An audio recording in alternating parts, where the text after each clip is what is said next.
Hello everyone, welcome to my channel. तो अभी अब हम बात करते हैं हमारे कम्युनिटी के अंदर नेक्स्ट टॉपिक की। तो टॉपिक भी हमारा क्या है, द कम्युनिटी ही है। तो इसके बारे में हम समझेंगे थोड़ा थोड़ा करके। तो इसमें जो कम्युनिटी है, इसमें नो मैन इज एनालिसिस। तो इनका कहने का मतलब ये है कि जो इंसान जो है वो अकेला नहीं रह सकता है। बट क्यों नहीं रह सकता वो देखते हैं। इसमें अकेला रहने का मतलब इसमें ये नहीं है कि वो अकेला जी नहीं सकता। अकेला रहने का मतलब है कि उसको खाना लेने के लिए जो जहाँ से खाना मिलता है वहां पे डिपेंड रहना, कपड़े लेने के लिए जहाँ से कपड़े मिलते हैं वहां पे डिपेंड रहना पड़ता है। वो वाली सिचुएशंस के बारे में यहाँ पे चीजें बताई गई हैं। तो अभी इसमें बताया गया है कि जो अरस्तु है, जो यानी कि ग्रीस का जो हमारा फिलोसफर है, उसने बताया है कि does not need society either either. बस तो इन्होंने बताया है कि जिस इंसान को सोसाइटी की जरूरत नहीं होती ना, या तो पशु के समान होता है या फिर वो भगवान होता है, कि जिसे सोसाइटी की बिल्कुल ही जरूरत नहीं होती है। लेकिन इसमें टाइम और बर्थ यानी कि जन्म से लेकर के मृत्यु तक जो है किसी न किसी सोसाइटी की तो जरूरत होती है। नॉर्मल ह्यूमंस जो ह्यूमन बींग्स होता है वो किसी न किसी ग्रुप का पार्ट होता है, परिवार का या फिर किसी समुदाय का। तो इसमें विशेषताएं बताई गई है कम्युनिटी की। तो इसमें हमारा बताया कि कम्युनिटी के अंदर ग्राफिकल्स जो एरिया होता है उसके अंदर सारी चीजें आ जाती है। इसमें कंपोज करता है पीपल लिविंग टुगेदर, कि ये सभी इंसानों जो है वो इकट्ठे रहने के इकट्ठा इकट्ठा जो रहा जाता है वो भी हमारा कम्युनिटी का पार्ट होता है। और पीपल जो है वो satisfy their the basic needs, तो वो एक दूसरे की चीजें पूरी भी करते हैं। ठीक है।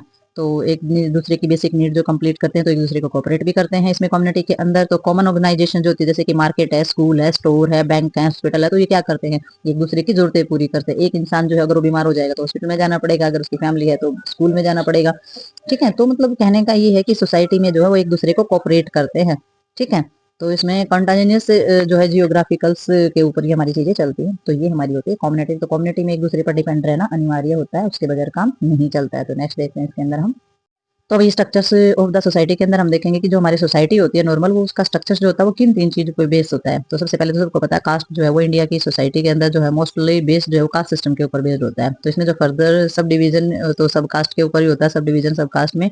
तो कास्ट जो होती है वो क्या करते हैं, सर्टेन रूल रेगुलेशंस जो होते हैं उन पे चलता है। जैसे कि किसी का खाना है, पीना है, शादी है, सोशल कॉन्टैक्ट है, किसी कोई भी रीति रिवाज है, वो कास्ट जो है वो उसी की तरह फॉलो करना पड़ता है हमें अपने। जैसे हमारी जो जाति है उसी के आधार पर हम उस चीज को फॉलो करते हैं। डेफिनेट ऑक्यूपेशनल जो था वो भी। और अर्बन एरिया जो था caste caste system is less rigid, यानी कि जो शहरी एरिया जो होता है उसके अंदर कास्ट का जो सिस्टम होता है वो ज्यादा कठोर नहीं होता है। और इंडिया के अंदर कास्ट का सिस्टम जो है वो उसको कौन सपोर्ट करता है, धर्म। ठीक है। तो धर्म के द्वारा इसको जो कास्ट की जो चीजें हैं इसको सपोर्ट किया जाता है। तो इनकम जो होती है वो भी हमारी बहुत ज्यादा मायने रखती है इसके अंदर। तो बेसिक जो हमारी इनकम होती है पीपल्स की, ग्राउंडेड इनटू क्लास, कि वही जो इंसान ज्यादा गरीब है, ज्यादा अमीर है, अपर मिडल और लोअर क्लास जो हमारी इसके अंदर मानी जाती है। मिडिल क्लास जिनकी बीच की आय है, और अपर क्लास जो बहुत ज्यादा पैसे वाले, लोअर क्लास जो थोड़ा सा उससे मिडिल क्लास से नीचे की तरफ आते हैं, यानी कि गरीब रेखा में आते हैं। तो upper class enjoy better standard of life. तो अपर क्लास यानी कि ज्यादा पैसे वाले जो लोग होते हैं वो अपने लाइफ स्टैंडर्ड को ज्यादा अच्छे से एंजॉय करते हैं।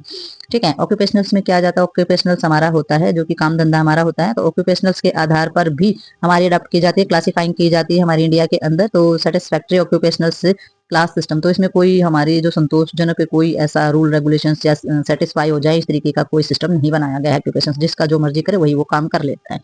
ठीक है। तो इसमें इस तरीके का कोई रूल रेगुलेशन हमारा नहीं बना है। तो नेक्स्ट देखते हैं इसमें हम, ये जो हमारा है सोशल प्रॉब्लम, ये हमारे लेसन का सबसे इंपॉर्टेंट पार्ट है। तो जितनी भी हमारी सोशल प्रॉब्लम्स इस वीडियोस के अंदर कराई जाएंगी उनमें से एक ना एक एग्जाम में जरूर आ जाती है, या फिर सोशल प्रॉब्लम के नाम से आपने सारी लिखनी पड़ेंगी और सारी डिफाइन करनी पड़ेंगी। तो इसकी नॉलेज आपको जरूर होना चाहिए। मोस्ट इंपॉर्टेंट क्वेश्चन है ये हमारा। तो सोशल प्रॉब्लम्स के बारे में जानेंगे सबसे पहले हम, क्या होती है। तो सोशल प्रॉब्लम कम्युनिटी के अंदर जो बहुत individual social problems when the individual problem effect of the large number peoples, यानी कि सोशल प्रॉब्लम्स वो होती है जो बहुत ज्यादा से ज्यादा लोगों को अफेक्ट करती हैं या उनकी समस्याओं को बढ़ा देती हैं, वो कम्युनिटी के अंदर हमारी सोशल प्रॉब्लम्स बोली जाती हैं, बिकम सोशल प्रॉब्लम्स। और ये धीरे धीरे पहले इंडिविजुअल होती है, एक इंसान करता है, फिर ये धीरे धीरे हमारे पूरे समाज को नुकसान देना शुरू कर देती हैं। Some present day social problems of the alcoholism, यानी कि शराब पीना, ड्रग्स होना, डिपेंडेंस, दूसरे पे dependent, STD, sexual disease transmitted जो चीजें होती हैं हमारी। ठीक है। वैकेंसी हो जाती है, जर्लिंस डेलिक्वेंसी हो जाती है, यानी कि अपराध होना, किशोर अवस्था के अपराध होना। ठीक है। प्रोस्टिट्यूशन से वैश्यावृत्ति वगैरह होना। तो ये इस तरीके की हमारी सोशल प्रॉब्लम है जो हमारे समाज की चीजों को खराब करती है। सम सोशल प्रॉब्लम से हैव मेडिकल इम्प्लीकेशन, कुछ सोशल प्रॉब्लम ऐसी होती हैं जो हमारे मेडिकल यानी कि हमारी चिकित्सा संबंधी भी स्टार्ट हो सकती हैं। ठीक है। वेनरल डिजीज भी हमारी कुछ हो सकती हैं। सोशल प्रॉब्लम्स जो है सोल्व बाय द सोशल, हमारा पॉलिटिकल एक्शंस, तो हमारे जो पॉलिटिकल एक्शंस होते हैं वो हमारे सोशल प्रॉब्लम को सोल्व करने के लिए कुछ चीजें भी निर्धारित करते हैं। That the social welfare programme, भी समाज कल्याण के लिए जो प्रोग्राम किए जाते हैं, कैंप लगाए जाते हैं, लोगों को सुधारने के लिए शिक्षा दी जाती है, सोशल असिस्टेंस, सोशल लैंकेशंस यानी कि विधान बनाए जाते हैं अलग अलग प्रकार के कम्युनिटी के अंदर। सोशल एब्यूज यानी कि हमारी जो बुराइयां होती है उनको खत्म करने के लिए। Prevent of the food adulteration से यानी कि खाने में जो मिलावट की जो चीजें होती है प्रिवेंट की जाती है। इमोरल से ट्रैफिक यानी कि हमारा जो बोलने का व्यवहारिक अधिनियम बनाए जाते हैं, व्यवहार अगर किसी के प्रति आप गलत कर रहे हैं तो उन चीजों पर भी एक्ट बनाए गए हैं। मेडिकल ट्रांसमिशन प्रेगनेंसी और जो गर्भपात वाली जो समस्याएं होती है उन पर भी काम किया जाता है। तो जितनी सारी चीजें इसमें गिनवाई गई है हमारी सोशल प्रॉब्लम्स के अंदर आती है। तो नेक्स्ट देखते हैं इसमें हमारी कौन कौन सी सोशल प्रॉब्लम इंक्लूड है। सबसे पहले हमारी आ जाती है इसमें प्रोस्टिट्यूशन। तो प्रोस्टिट्यूशन बोला जाता है वेश्यावृत्ति को। तो प्रोस्टिट्यूशन जो है ये बहुत ही ज्यादा हमारी सामाजिक बुराई है एज ओल्ड तक, ठीक है। तो कम ज्यादा एज की औरतें भी इस तरीके की बीमारी ही मान सकते हैं, इसको बुराई ही मान सकते हैं, उसमें उलझी हुई रहती हैं। तो सोशल प्रॉब्लम जो है most urban areas and the lesser extents of the rural area. तो ये क्या होती है, शहरीकरण में ज्यादा और शहरी जो लोग होते हैं वहां से ये प्रॉब्लम हमारी बहुत ज्यादा होती है और रूरल एरिया में भी थोड़ी बहुत पाई जाती है। तो सोशियोलॉजिस्ट जो होते हैं जब जिन्होंने इस पे स्टडी की है ना प्रोस्टिट्यूशन पे, तो उन्होंने बोला है कि भाई उन्होंने मेंशन किया है कि भी इसमें अंडरलाइनिंग कारण क्या होते हैं हमारे प्रोस्टिट्यूशन के। तो उन्होंने बताया चेंज इन इन्वायरमेंट, यानी कि जो वातावरण वहां का वैसा ही होता है। ब्रेक डाउन हो जाता है फैमिली रिलेशंस में, यानी कि परिवार से संबंध जो है वो टूट जाता है आपस में। और पेरेंटल क्रूरल्स यानी कि माता पिता का अलग हो जाना और किसी भी तरीके का अभाव जो होता है, पैसे का अभाव है, रिश्तों का टूट जाना, इन्वायरमेंट वहां का वैसा है। तो इस तरीके की चीजों में, इस तरीके की जब चीजें होती हैं तो क्या होना स्टार्ट हो जाता है, प्रोस्टिट्यूशन का सहारा यानी कि वेश्यावृत्ति का सहारा लेना शुरू कर देती हैं औरतें और महिलाएं, ठीक है। तो नेक्स्ट इसमें देखते हैं हम। तो भाई इसमें जो हमारी जो वेश्यावृत्ति यानी कि प्रोस्टिट्यूशन है इसमें अफेक्शन, ठीक है, यानी कि प्रेम वगैरह या फिर हमारा लिगमेंट्स लव होता है, ठीक है, किसी के वैसे प्रेम में पड़ जाना, आसानी से पैसा कमाना, लो आई की लेवल है जिसको बिल्कुल ही मंदबुद्धि है, लो मॉरल स्टैंडर्ड्स, पॉवर्टी, ठीक है, मॉरल स्टैंडर्ड लो है या फिर वो गरीबी बहुत ज्यादा है। तो इस तरीके के जो लोग होते हैं वो सारे के सारे हमारे किस चीज का सहारा लेते हैं, प्रोस्टिट्यूशन का। तो गवर्नमेंट ऑफ इंडिया ने एक एक्ट पास किया था हमारा 1956 में। तो उसमें जो है सारे के सारे मॉरल ट्रैफिक जो थे यानी कि किसी भी प्रकार का व्यवहार के अंदर गलत जो चीजें होती है उन सभी को खत्म करने के लिए ये एक्ट जो है वुमेन और गर्ल्स पर जो प्रोस्टिट्यूशन की जो हमारा जो कमर्शलाइज्ड जो बना दी गई थी, यानी कि एक धंधा बना दिया गया था इन चीजों का, तो वो ऑर्गेनाइज्ड इन द लिविंग। तो लोग जो रहते थे तो उस पर बंद लगाने के लिए चीजें कराई गई थी। लेकिन जो ये एक्ट जो था ना ये हमारा जब रिलेटेड हुआ तो किस नाम से ये बनाया गया, ये एक्ट इमोरल ट्रैफिक के नाम से बनाया गया। यानी कि जो व्यवहारिक चीजें जो गलत होती हैं, गलत तरीके का जो व्यवहार होता है, गलत तरीके का किसी को ट्रीट किया जाता है, तो उसके नाम से इन चीजों को प्रिवेंशन यानी कि रोकथाम की जाने लगी। एक्ट इन द 1986, तो 1986 में ये बनाया गया था। Cover all person whether mail females who the exploit sexually and the commercial purpose. तो ये उन लोगों पर किया गया था, चाहे वो आदमी हो चाहे वो औरत हो, जिनको सेक्सुअल चीज के ऊपर एक्सप्लॉइट किया जाता था, सेक्सुअल चीजों के लिए उभारा जाता था, उनको लालच दिया जाता था। कमर्शियल पर्पज यानी कमर्शियल पर्पज हो जाता है कि एक व्यापार के तौर पर, शारीरिक व्यापार, शारीरिक शोषण के तौर पर जो की जाती थी, तो उसकी प्रिवेंशन की गई थी क्योंकि इसकी वजह से बहुत सारी जो डिजीज हैं वो भी स्प्रेड हो रही थी। तो इसकी वजह से ये जो एक्ट है ये स्टार्ट किया गया था। तो नेक्स्ट देखते हैं इसमें हम। तो ये हमारी बहुत बड़ी सोशल प्रॉब्लम थी। तो अभी नेक्स्ट हमारी आ जाती है डेलिक्वेंसी। तो डेलिक्वेंसी जो होती है ये एक तरीके का अपराध होता है और अपराध में बहुत सारी चीजें शामिल होती हैं। तो इसमें हम देख सकते हैं डेफिनेशन में नॉर्मल बिहेवियर हमारा देखा जाता है एक वर्ड से। तो इसमें कम्युनिटी ऑफेंस जो चीजें दी है जैसे कि सेक्सुअल चीजें, मर्डर वगैरह कर देना, सेक्सुअलिटी के तौर पर किसी चीज का अपराध कर देना, ठीक है। डेलिक्वेंसी सोशल प्रॉब्लम्स के अंदर भी आती है हमारी सारी की सारी कम्युनिटीज के अंदर। कारण होता है responsibility delinquency of the social maladjustment, यानी कि सोसाइटी में अच्छी तरीके से एडजस्टमेंट किसी की ना होना, गरीब होना, डिस्टर्ब होना, घर की कंडीशन खराब होना, शराब पीना, ड्रग्स एडिक्शन होना, ठीक है। और मॉडर्न वे अपनाना जीवन का, और पैसे हैं नहीं तो उसके लिए क्या करेंगे, अपराध ही करेंगे, चोरी करेंगे, डाका डालेंगे, ठीक है। तो ये जो सारी चीजें होती हैं ये डेलिक्वेंसी यानी कि अपराध को जन्म देने वाली होती है। इस तरीके के अपराध जो है वो कम उम्र में और ज्यादा उम्र में भी लोग इस तरीके की गलतियां करते हैं। तो नेक्स्ट देखते हैं इसके अंदर हम। तो अभी नेक्स्ट हमारा इसमें आ जाता है डाउरी सिस्टम। तो डाउरी बोला जाता है दहेज प्रथा को, ठीक है। तो डाउरी जो है वो स्टार्ट किया गया था, एक इनोसेंट कस्टम बनाया गया था। ये हमारा इनोसेंट यानी कि बहुत ही भोली भाली चीज, ये एक सिंबल था लव का, यानी कि एक प्यार का सिंबल बनाया गया था कि present there of the daughter on the eve of her marriage, यानी कि कोई भी इंसान प्यार प्रेम से जब अपनी बेटी की शादी करता है तो उसको जो बन पड़ता है वो उनको देते हैं। But it is in recent year, लेकिन इन कुछ सालों में ये चीजें ग्रो कर गई हैं और ये सोशल यानी कि समाज में बुराई बन करके ये चीज रह गई है हमारी। तो इसमें क्या होता है, मैंने जो इंस्टेंस ऑफ द ब्राइड जो होती हैं बर्निंग एंड सुसाइड। तो इसमें क्या होता है, ये सोशल लेवल एक बुराई बन करके रहेगी जिसकी वजह से कुछ लड़कियां जो है वो जलाई जाती है, सुसाइड करती हैं, ठीक है। तो symptom of the social corruption, तो ये हमारा क्या होता है, ये सामाजिक भ्रष्टाचार का एक लक्षण है, ठीक है। क्योंकि उसको वो जल्दी ऐसे ही नहीं, सुसाइड ऐसे ही नहीं करती, उनको सताया जाता है, मारा पीटा जाता है, टॉर्चर किया जाता है, तब जाकर के वो सुसाइड की तरफ चलती है, जलने की सोचती है, फिर उनको जलाया जाता है या फिर उनको आत्महत्या की जाती है, मतलब कि उनकी हत्या की जाती है। तो इस तरीके का ये हमारा सोशल करप्शन बनता चला जाता है डाउरी सिस्टम। लेकिन ये एक प्यार की चीजों से स्टार्ट हुआ था कि माँ बाप प्रेम से अपनी बेटी को जितना भी उनके हालात होते उस हिसाब से उनको देते थे, ठीक है। तो नेक्स्ट देखते हैं इसमें हम। एक और बीमारी है हमारे समाज में डाउरी के साथ साथ एक ड्रग एडिक्शंस। तो ड्रग्स एडिक्शंस जो हमारी हो जाती है ये भी हमारी डिफाइन की जाती है हमारे स्टेट के अंदर। ये बहुत ही लंबे समय तक चली आने वाली इंडिविजुअल या सोसाइटी प्रोड्यूस हमारी बोली जाती है related intake of the habit forming drugs से। तो ये हम जब बार बार जो रिपीटेशन में जो चीजें ली जाती है तो वो आदत बन जाती है ड्रग्स की। तो इसमें बोला गया call the person drugs addicted following criteria must of satisfy. तो आप किसी को भी ऐसे नहीं बोल सकते हैं कि वो शराबी है, वो ड्रग्सी है, वो चरसी है, ऐसे नहीं बोल सकते हैं। तो उसमें हम 3 चीजों के आधार पर उसको सेटिस्फाई क्राइटेरिया उसके देखेंगे। तो देखेंगे कि भी किस तरीके का पर्सन जो है वो ड्रग्स एडिक्ट होता है। तो सबसे पहले साइकोलॉजिकल डिपेंडेंसी उसकी देखेंगे। अगर वो मानसिक तौर पर तो ओवर पावरिंग डिजायर है उसकी take on drugs of obtained में बी ओनली मीन्स। तो वो अपने डिजायर को पूरा करने के लिए किसी भी हद तक जा सकता है, कोई भी काम करता है, ठीक है, कोई भी कंक्लूजन करता है। ओवर पावरिंग हो जाती है अगर उसकी डिजायर, वो किसी भी कीमत पर उसको ड्रग्स चाहिए ही चाहिए, साइकोलॉजिकली वो इतना डिपेंड हो जाता है। तो इसका मतलब डेफिनेटली वो ड्रग्स एडिक्टेड हो चुका है।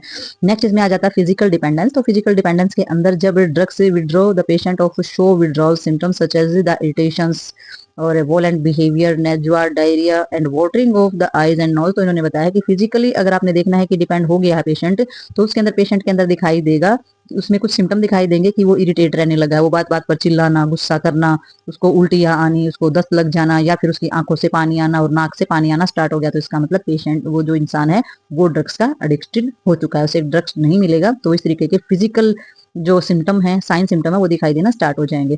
तो नेक्स्ट हमारा इसके अंदर आ जाता है डेवलपमेंट ऑफ टॉलरेंस। तो उसमें देखा जाता है कि भाई इसमें जो उसकी टॉलरेंस है, जो उनकी सहन शक्ति है वो बढ़ गई है बहुत ज्यादा। There is the tendency of the increase the dose. तो इसमें जो टेंडेंसी है वो उसकी डोज जो है वो इंक्रीज हो गया है। क्यों? क्योंकि उसकी बर्दाश्त की शक्ति और भी ज्यादा बढ़ गई। यानी कि वो जो ड्रग्स है पहले महीने में एक बार लेता था, तो फिर 15 दिन में एक बार लेने लगा, फिर वो 10 दिन में लेने लगा, फिर वो हर दूसरे तीसरे दिन लेने लगा, फिर वो दिन में 2 बार लेने लगा सुबह शाम। अब वो पूरा दिन ड्रग्स लेता ही रहता है। तो उसकी टॉलरेंस शक्ति जो है जब बहुत ज्यादा ड्रग्स को बर्दाश्त करने की बढ़ती जा रही है। तो ये जो 3 जो चीजें होती हैं ये इससे पता चलता है कि ड्रग्स एडिक्टेड है ये पर्सन, और उसमें ड्रग्स असर करना अगर बंद कर देती है, कम असर करती है, तो इसका मतलब बहुत ज्यादा एडिक्टेड है वो। ठीक है, तो नेक्स्ट हम देखेंगे इसके अंदर। नेक्स्ट हमारा आ जाता है अल्कोहल अब्यूज। तो ये देख ही सकते हैं भाई, अल्कोहल तो एक नॉर्मल चीज है, वो तो हमारे आसपास जो है देखने को मिल जाएगा। अभी शराब जो होती है वो हमारी सोशल और मेडिकल प्रॉब्लम्स है ही है। ठीक है, तो 30 से 40 ईयर अल्कोहल कम जो हमारे जो कंजप्शन होती है has increase of the quantity और फ्रीक्वेंसी। तो इसमें तो इस साल में मतलब कि कहने का मतलब ये कि अल्कोहलिज्म तो है वो आमतौर पर बढ़ता ही जा रहा है। हमारी जो एज है people starting drinking age also decline. तो इसमें जो हमारे जो शराब पीने वाले जो लोग हैं वो कम एज की जो है, उनकी जो एज है वो हमारी कमी होती जा रही है, यानी कि जल्द से जल्द जो है पीना स्टार्ट कर देते हैं। पॉपुलेशन ग्रुप जो हमारा ग्रेट रिस्क वाला जो होता है अंडरगोइंग रिपीट ऑफ द जो सोशियो इनकम इकोनॉमिक प्रॉब्लम्स जिसको है, कल्चरल चेंज जिसको जिसका है view alcohol of symbol of the braces of the social status. तो ये तो इन्होंने आम वही बातें बता रखी हैं अल्कोहल अब्यूज के बारे में, तो कि भाई ऐसे ही आम समस्या भी ना हो जब भी बोर के मारे भी पी लेते हैं। ठीक है, तो वो अपने क्या करते हैं दिखावे के लिए, अपनी सोशल इकोनॉमिक उस चीज को दिखाने के लिए भी हम तो बियर पीते हैं, हम तो ऐसे पार्टी करते हैं। तो इन सभी चीजों को लेकर के हमारी जो है अल्कोहलिज्म जो है वो बढ़ता जा रहा है। तो अल्कोहलिज्म एक अब्यूज है। शराब पीना जब तक लिमिट में आप ले रहे हो तब तक तो ठीक है, अगर वो ओवरलैप हो जाता है तो फिर वो आपको नुकसान करना स्टार्ट कर देता है। तो ये व्यू अल्कोहल सिंबल्स जो होते हैं वो हमारे बोर भी मानी जाने लगी है कि भाई इस तरीके से हम पीते हैं, लेते हैं। औरतें भी इस चीज का यूज करना स्टार्ट कर देती हैं, लेकिन वो अब्यूज ही बन जाता है अगर वो एडिक्शन हो जाता है आगे जाके। तो नेक्स्ट देखते हैं इसमें हम। तो अभी नेक्स्ट जो प्रॉब्लम होती है हमारी सोशल प्रॉब्लम वो है अनमैरिड मदर। तो अनमैरिड मदर का मतलब तो आप समझते ही होंगे, शादी से पहले माँ जो बन जाती हैं लड़कियां, तो वो हमारी जो है एक बहुत बड़ी सोशल प्रॉब्लम मानी जाती है। तो इसमें एक्यूरेट जो static are not available regarding unmarried mother in India. तो इंडिया के अंदर अनमैरिड मदर को लेकर के इसके रिगार्डिंग जो है वो कोई एक्यूरेट आंकड़े हमारे पास नहीं है, because of social custom of traditionals India. तो इंडिया की जो सोशल कस्टम है या रीति रिवाज है उनके कारण ऐसा है, क्योंकि problem of unmarried mother is India must be the insignificant. क्योंकि इस चीज को ज्यादा तवज्जो नहीं दी जाती है, क्योंकि वो अच्छा ही नहीं मानते हैं कि भी शादी से पहले कोई माँ बने, such is the mother of the multiplicity. वो उसके साथ बुरे से बुरा व्यवहार करते हैं। अगर शादी से पहले कोई माँ बनने वाली उनको कोई फर्क नहीं पड़ता है, उनको उनके साथ कैसा भी व्यवहार हो। लेकिन जो शादी से पहले जो माँ बन रही है उनकी मल्टीप्लेक्स जरूरतें जो है वो होती है, नॉट ओनली फॉर। अगर इस तरीके का कोई केस होता है अनमैरिड मदर का, तो आप उसमें देख सकते हैं कि medical transmission of the pregnancy but for the understanding. तो इसमें जो मेडिकल ट्रांसमिशन ऑफ प्रेगनेंसी कराई जाती है, यानी कि गर्भपात वगैरह करा देते हैं, तो उसमें उसको समझाना चाहिए, उसको प्यार प्रेम से उसको गाइड करना चाहिए, उसको सारी की सारी चीजें समझानी चाहिए। नर्स जो है उसको अच्छे से प्रोवाइड करेगी। वेस्टर्न सोसाइटी के अंदर जो है ये प्रॉब्लम बहुत ही छोटी मानी जाती है, क्योंकि वहां तो पहले से ही हो जाती है। वहां पर स्पेशल स्कूल और काउंसलिंग प्रोग्राम या फिर टीनेजर मदर्स जो होती हैं वो उनको एक जगह पर रखती हैं और उनको सारी की सारी, यानी कि बहुत ही कम एज में जो मदर बन जाती हैं, बहुत सारी इस तरीके की गलतियां करती हैं। तो ये सारी की सारी जो समस्याएं होती हैं उनको हल करने के लिए गवर्नमेंट जो है वो इस चीज तरीके की चीजें लागू करती है। तो लेकिन ये बहुत बड़ी समस्या अनमैरिड मदर होना, क्योंकि ना वो खुद रिस्पॉन्सिबिलिटी उठाने लायक है, ना बच्चे की रिस्पॉन्सिबिलिटी उठाने के लायक है। तो ये एक बिग समस्या है और बहुत ही नाजुक समस्या है, जिसमें दो इंसानों की जान जाने का खतरा रहता है। तो इसमें हैंडीकैप्ट प्रॉब्लम आ जाती है। तो भाई हैंडीकैप्ट जो हमारी समस्या होती है, इसमें देख सकते हैं कि भी कितने टाइप की हैंडीकैप्ट चीजें हमारी होती हैं। तो इसमें 7 बताई गई हैं। ब्लाइंडनेस है सबसे पहले, तो ये आंकड़े भी दिए हुए हैं इसमें, साथ साथ ये देख सकते हैं मिलियंस एस्टिमेट लगाया गया इंडिया का, लेकिन आंकड़े हमेशा चेंज हो सकते हैं। आपने आंकड़ों पे ध्यान नहीं देना, आपने देखना कैटेगरी में कौन कौन सी आती है, हमारे हैंडीकैप्ड एरियाज कौन कौन से हैं। तो आंकड़े तो चेंज होते रहते हैं, ये लिखोगे तो भी आपने लगभग ही लिखना पड़ेगा। जैसे कि अंधा होना, सुनने में प्रॉब्लम्स होना, ठीक है, और हमारी आर्थोपेडिक यानी कि हमारी बोन की समस्या जो होती है, हैंडीकैप्ड हो जाते हैं, जिसमें मल्टीपल डिसेबिलिटी, जिसके अंदर बहुत ज्यादा मात्रा में अपाहिजपन जिसके अंदर होता है, मेंटली अगर मानसिक रूप से बीमार है, मेंटल इलनेस है किसी प्रकार की, बोल नहीं पा रहा है, तो गूंगा बहरा अंधा, ये सारी की सारी डिसेबिलिटी होती है, लंगड़ा है, ठीक है, तो किसी भी तरीके की सारी हमारी इसी के अंदर आती हैं।